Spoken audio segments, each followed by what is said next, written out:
എന്റെ മോളെ തട്ടിക്കൊണ്ടുപോയി.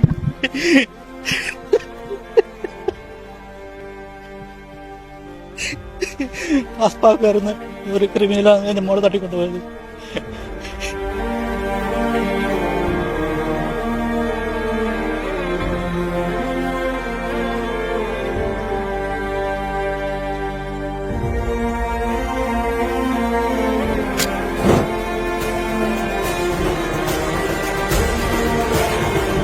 ಹೋಗ್ಬೇಡಿ ಆಯ್ತಾ. ಆ ಹೆಣ್ಮಗಳು ಯಾರ ಪ್ರೇಮಕ್ಕೆ ಬಲಿಯಾಗಿದ್ದಾನೆ ಮೊಹಮ್ಮದ್ ಅಶ್ಫಕ್ ಎಂಬಾತ, ಇವನೊಬ್ಬ ದೊಡ್ಡ ಕ್ರಿಮಿನಲ್, ನಟೋರಿಯಸ್.